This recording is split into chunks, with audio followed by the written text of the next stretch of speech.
नमस्कार दोस्तों। हमने अभी वीडियो बनाया बिनाइन प्रोस्टेटिक हाइपरप्लेजिया बीपीएच के बारे में और इस पे काफ़ी अच्छे हमारे कमेंट्स आए और दर्शकों ने जानना चाहा कि प्रोस्टेट कैंसर के भी ऊपर आप वीडियोस बनाइए। मेरी यही आपसे उम्मीद है कि आप इन वीडियोस को लाइक करें, कमेंट करें। जब भी समय मिलेगा हम उसको, अगर जैसे भी हमें टाइम मिलता है हम उसका आंसर देने की कोशिश करते हैं और अगर आपको सही लगता है तो आप उसको सब्सक्राइब भी कर सकते हैं इस चैनल को। आज हम बात करेंगे प्रोस्टेट कैंसर के बारे में। प्रोस्टेट कैंसर जो है इसलिए बात कर रहे हैं क्योंकि सितंबर का जो महीना है ये प्रोस्टेट कैंसर अवेयरनेस का महीना है, जिसमें कि हम एक प्रोस्टेट कैंसर की जागरूकता के ऊपर बात करते हैं कि कैसे मेंस को जागरूक करा जाए, कैसे पुरुषों को जागरूक करा जाए प्रोस्टेट कैंसर के बारे में। क्योंकि ये ऐसा कैंसर है जो आपको, अगर आप इसको सही समय पे ट्रीट कर सकते हैं, अगर सही समय पे आप इसको पकड़ लेते हैं तो प्रोस्टेट को हम क्योर कर सकते हैं। ये कुछ चुनिंदा कैंसर्स में से जिनमें क्योर पॉसिबल है, जिसमें कि आपकी लाइफ को कोई थ्रेट नहीं है, आपकी लाइफ जो है उसकी लॉन्जेविटी को कोई थ्रेट नहीं है अगर आप उसको अर्ली स्टेजेस में पकड़ लेते हैं तो। लेकिन अगर नहीं पकड़ पाते तो फिर ये आपको परेशान करेगा। तो इसीलिए बने रहिए हमारे साथ इस वीडियो में और हम बात करेंगे कि प्रोस्टेट कैंसर के अर्ली साइंस क्या होते हैं और कैसे हम इसको इसका पता लगाते हैं और किस तरह से हम इसको ट्रीट करते हैं। तो प्रोस्टेट कैंसर, जैसे कि बात करी कि प्रोस्टेट ग्रंथि जब बढ़ जाती है जैसे बीपीएच में होता है तो सिमिलर ये सिम्टम्स देती है। जैसे कि आपकी यूरिन में रुकावट आ सकती है, यूरिन आपको ब्रेक हो सकता है, आपको बार बार रात में उठना पड़ सकता है, यूरिन की आपको फ्रीक्वेंसी हो सकती है, अर्जेंसी हो सकती है, यूरिन में आपको ब्लड भी आ सकता है, खून आ सकता है। इसके अलावा अगर ये एडवांस हो गया है प्रोस्टेट तो आपको कभी कभी पीठ में दर्द हो सकता है, कूल्हे की हड्डी में दर्द हो सकता है और पैरों में नमनेस आ सकती है। तो ये साइंस होते हैं एडवांस डिजीज के। अर्ली साइन जो है बीपीएच के, अगर बीपीएच के ऊपर वीडियो नहीं देखा तो इस लिंक पे आप जाके वीडियो को देख सकते हैं। तो बीपीएच और कैंसर प्रोस्टेट के जो साइंस हैं वो सिमिलर होते हैं। एडवांस स्टेजेस में बोन पेन होने लगता है क्योंकि ये सबसे पहले जो है रीढ़ की हड्डी में जाता है, तो इसलिए कूल्हे की हड्डी में जाता है, तो इसलिए आपको बैठने में या फिर बहुत ज़्यादा देर तक लेटने में पीठ की या कूल्हे में दर्द हो सकता है। दूसरा, आपको वेट लॉस हो सकता है, वो किसी भी कैंसर के लक्षण में आता है। तो हम कैसे पता करते हैं कि प्रोस्टेट कैंसर है या ये बीपीएच है? तो पहले तो ये सिम्टम्स हुए, इसके बाद प्रोस्टेट के लिए हम आपको यूरोलॉजिस्ट को दिखाना है। अगर आप दिल्ली में तो आप हमें भी दिखा सकते हैं। प्रोस्टेट के अंदर हम एक पेरेक्टल एग्जामिनेशन करते हैं जिसमें कि जो नॉर्मल प्रोस्टेट होता है, अगर हम हथेली को ऐसे मोड़ें तो यहाँ की जो डेंसिटी है वो एक बिनाइन प्रोस्टेटिक हाइपरप्लेजिया के पेशेंट में इस तरह की डेंसिटी होती है प्रोस्टेट की। लेकिन अगर हम अपने यहाँ पे छुए माथे में तो बिल्कुल ये हड्डी की तरह फील करता है। ऐसी जो डेंसिटी होती है वो प्रोस्टेट कैंसर में होती है। तो इसलिए आपने कभी अगर आपके फादर के उसमें किसी ने देखा है प्रोस्टेट बढ़ा हुआ तो आप उसमें यूरोलॉजी के नोट्स में देखेंगे, उसमें लिखा होगा हार्ड नोडुलैरिटी। तो डिजिटल रेक्टल एग्जामिनेशन जो है, कुछ लोग कहते हैं कि भाई अब ये इसकी टेस्ट की जरूरत नहीं है, लेकिन फिर भी आज भी इस टेस्ट को किया जाता है और इससे अच्छी इंफॉर्मेशन निकल के आती है। डिजिटल रेक्टल एग्जामिनेशन के अलावा दूसरा टेस्ट होता है ट्रांसरेक्टल अल्ट्रासाउंड, जो कि हमें बता सकता है कि प्रोस्टेट के अंदर मल्टीपल कैल्सिफिकेशंस या हाइपोइकोइक लीजन्स तो नहीं बने हुए हैं। और जो टेस्ट इंपॉर्टेंट है वो है पीएसए का टेस्ट। पीएसए के बारे में हम बात करेंगे। पीएसए एक ऐसा मात्र टेस्ट है जिससे कि हम इसको पता लगा सकते हैं बहुत अर्ली स्टेजेस पे।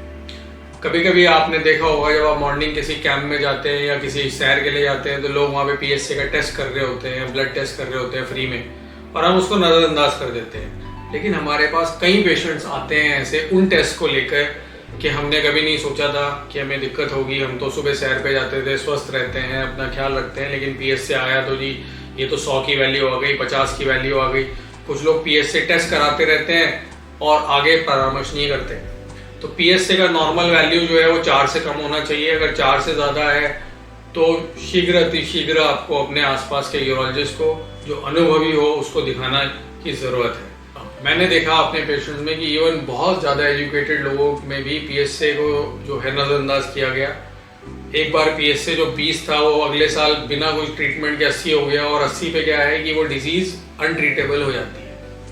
तो इसलिए इम्पॉर्टेंट है कि अगर अर्ली PSA है और आपके घर में कोई भी 45 या 50 ईयर से ऊपर है, अगर प्रोस्टेट की हिस्ट्री है तो 45 साल से अगर ऊपर की उम्र है तो PSA साल में एक बार आपको कराना होगा। अदरवाइज अगर 50 से ऊपर अगर आप अपने नॉर्मल जो भी हेल्थ टेस्ट कराते हैं, लोग आजकल काफ़ी पैकेज में दुनिया भर के टेस्ट करा लेते हैं जिसमें आधे जो हैं किसी काम के नहीं होते। जैसे बुफे में लोग ज़्यादा खाना खा लेते हैं सोच के ये इसके लिए पैसा नहीं देना पड़ रहा। तो टेस्ट जो इम्पोर्टेंट है वो कराइए, उसमें PSA का टेस्ट इम्पोर्टेंट है आपके लिए अगर आप मेल हैं तो, क्योंकि प्रोस्टेट पुरुष ग्रंथि है, फीमेल्स में नहीं होती। तो इसलिए PSA का टेस्ट जो है हर पुरुष को 50 साल की उम्र के बाद कराना है, साल में एक बार। और इससे आप पता लगा सकते हैं कि आपको प्रोस्टेट कैंसर अर्ली तो नहीं है।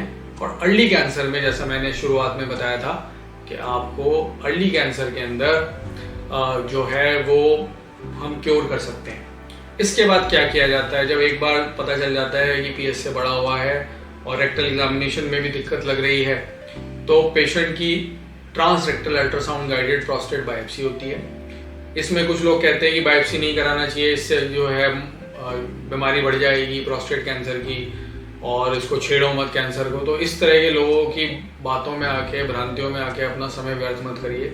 उन लोगों को अपने बारे में भी नहीं पता लेकिन आपके बारे में ज्ञान ज़रूर दे रहे हैं, तो ऐसे लोगों की बात बिल्कुल नहीं माननी है। जो क्लोज्ड बायोप्सीज होती हैं इनमें कोई कैंसर फैलता नहीं है और ये आज से नहीं 50 साल से ये बायोप्सीज हो रही हैं। बायोप्सीज करने के बाद हम ये पता लगाते हैं कि प्रोस्टेट कैंसर किस ग्रेड का है, किस ग्लीसन स्कोर का है। एंड 2 टेस्ट और होते हैं, एक होता है मल्टी पैरामीट्रिक MRI प्रोस्टेट और एक होता है PSMA PET scan. Multi parametric MRI prostate ये बताता है कि प्रोस्टेट जो है आसपास फैला तो नहीं हुआ है और दोनों लोग उसमें कोई नोडुलैरिटी तो नहीं है, या समाइनल वेसिकल्स जो है जैसे कि आप इस चलचित्र में देखेंगे वो भी तो इन्वॉल्वमेंट तो नहीं है उनका। तो ये मल्टी पैरामीट्रिक MRI से पता चलता है, जिसको कहते हैं लोकलाइज स्टेजिंग। और अगर ये प्रोस्टेट कैंसर प्रोस्टेट के बियॉन्ड चला गया है तो उसको पता लगाने के लिए हम PSMA PET स्कैन करते हैं। तो ये सारे टेस्ट जैसे मैंने आपको बताया, ये सारे टेस्ट जो हैं ये अपने आप से नहीं कराने हैं आपको कि भाई आपने वीडियो देखा और आप कराने चले गए, ऐसा नहीं करना है।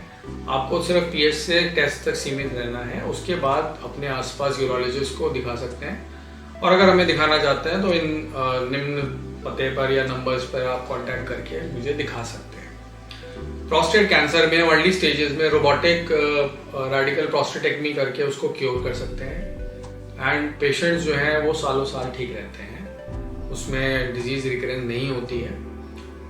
इवन एडवांस स्टेजेस में भी हम डिजीज को कंट्रोल कर सकते हैं। डिजीज कंट्रोल मतलब कि आपके कुछ साल जो हैं वो अच्छे बीतेंगे डिस्पाइट कि वो डिजीज बहुत ज़्यादा बढ़ चुकी है। अगर स्टेज 4 डिजीज भी होती है प्रोस्टेट कैंसर में तो भी पेशेंट 2 से 3 साल बहुत आराम से व्यतीत कर सकते हैं अपने सारे नॉर्मल का, और कुछ लोग तो 5 से 10 साल तक भी ठीक रहते हैं। तो इम्पॉर्टेंट ये है कि ये वीडियो अगर आपने देखा है, आपको ठीक लग रहा है, अगर आपकी परेशानी है या आपके परिवार में किसी को परेशानी है तो इसको आप शेयर करिए, लाइक करिए और जितना हो सके एविडेंस, जो साइंटिफिक एविडेंस है उसको आप शेयर करने की कोशिश करें ताकि सही जानकारी लोगों तक पहुंचे और वो एक ठीक निर्णय ले पाए।